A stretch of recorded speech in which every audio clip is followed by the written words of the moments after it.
Am I the jerk for dropping out of my sister-in-law's wedding party because I didn't want to cover up my tattoos? Posted by you/dependent laugh 4765. I, 25F, was set to be a bridesmaid for my sister-in-law, 31F, for her upcoming wedding.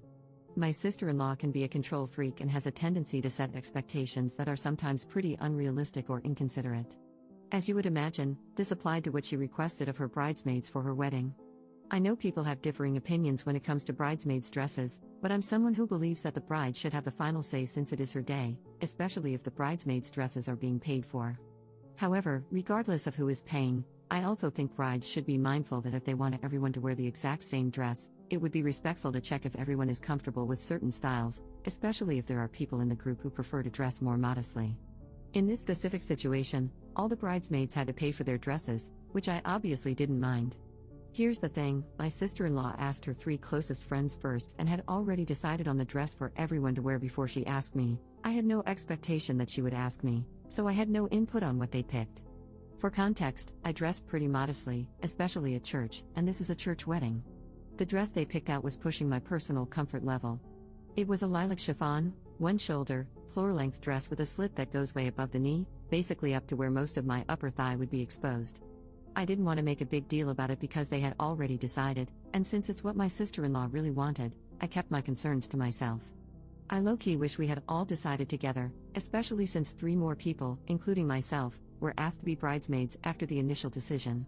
Even though the dress wasn't within my modesty standards, I still decided to go along with it because I didn't want drama and just wanted to make her happy. My plan was to change after the festivities during the reception, which a couple of other bridesmaids had also planned to do, and my sister-in-law didn't mind. I thought things were going to be okay until my sister-in-law told me last week that she didn't want my tattoos to be noticeable and wanted them covered because it would be inappropriate for the church and the pictures. I have tattoos on my wrists, shoulders, and back. The tattoos on my shoulders and back are not small, they're very noticeable with the dress that was chosen. She told me she'd been concerned about them showing because of the dress. Keep in mind, she knows about my tattoos, and the dress was still chosen knowing they would show. I was annoyed, but since I had already paid for the dress, I asked if I could wear a shawl. She said no because she didn't want me to stand out from the rest of the group, especially since I'm not the maid of honor. She then suggested a foundation product to cover my tattoos, which costs around $40 to $50. I'm not going to spend that much on a product I'll never use again, and there's a chance it could get on the dress and make a mess. I told her I didn't think it was fair to expect this when she already knew I had tattoos and still chose a dress that would leave them visible. If she had a problem with my tattoos, why pick something without sleeves or ask me to be a bridesmaid in the first place? She said I was being unfair and that it was her day, and all she was asking was for me to accommodate her because it wouldn't look good for a Catholic wedding. When she said that, I got mad. It's always the people who start with the religious guilt who don't even follow their faith and are quick to judge. My sister-in-law has done and continues to do things that wouldn't be considered acceptable for a practicing Catholic, but I've never judged her because I have a past too and still struggle. For her to say it wouldn't be appropriate for a Catholic wedding felt hypocritical and made me feel like I was somehow going to make the ceremony unholy just because of my tattoos. I got my tattoos during a time when I had walked away from my faith, but I've come back to it and am pretty devout now, despite my struggles and shortcomings. For her to accuse me of being unaccommodating was beyond me because she already knows how I dress now, especially in a church setting. I even cover my hair at church. Still, I pushed aside my convictions and preferences to wear this dress for her because I wanted to keep the peace and avoid making a fuss. When I told her all of this, she started making comments about how I was being selfish for not using the foundation. Then she proceeded to say the dress looks trashy on me anyway because of my body. I'm on the curvy side and, unfortunately, have a large chest, so certain styles emphasize my chest and make me look bigger. That's just how the dress fits me. I'm not trying to brag, in fact, I personally don't like it.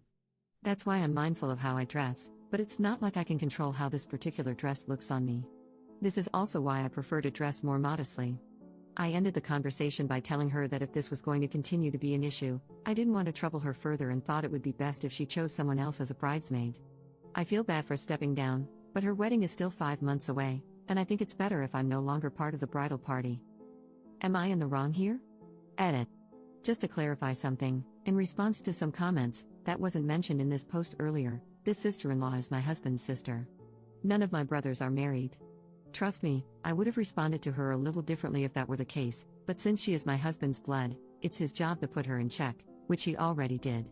I can totally make another post to share what happened in that conversation between the two of them, but I'm not sure if I want to because it's a lot to unpack. Thank you for the comments, they've definitely made me feel better about my decision instead of feeling bad. Update 2 days later. I was debating whether or not to post this, but since a decent number of you asked and wanted to know, I decided I might as well spill the tea for all of you equally chismoso people like myself. Before I dive into my husband confronting her, I should provide some background on my overall experience with my relationship with my sister-in-law. In the beginning of my initial post, I talked about how she has a tendency to be controlling and to set very unrealistic expectations that influence the way she treats other people. Let me make one thing clear, she and I were very close at one point, or so I thought.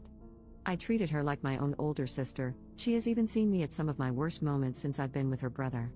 But even then, I knew about her toxic behaviors. Part of me always prayed she would grow and do better with time. Almost 7 years later, and she proves me wrong every time. In the years I've known her, I've noticed how she prides herself on being the favorite child among her, my husband, and their brother.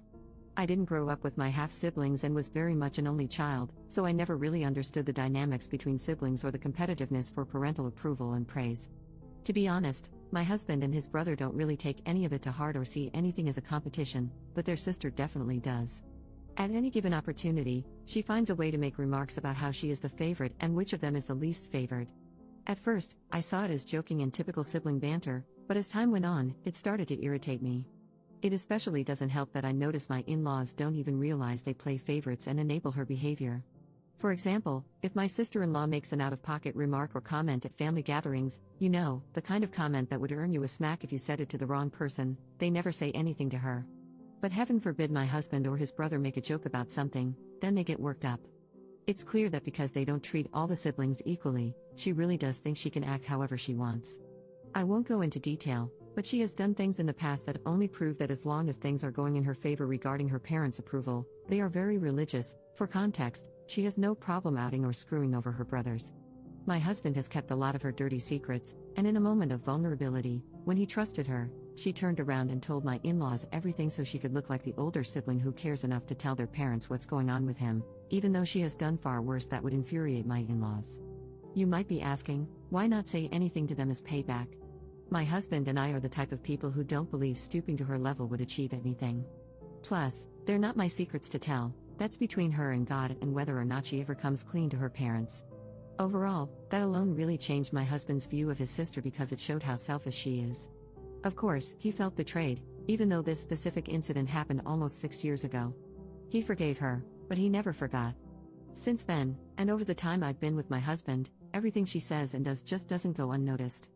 I know some of you may ask why we let it drag on, and, well, it's because if she is ever confronted for something she did wrong, she always finds ways to make herself the victim and get the whole family involved. It's like talking to a wall of nonsense and excuses.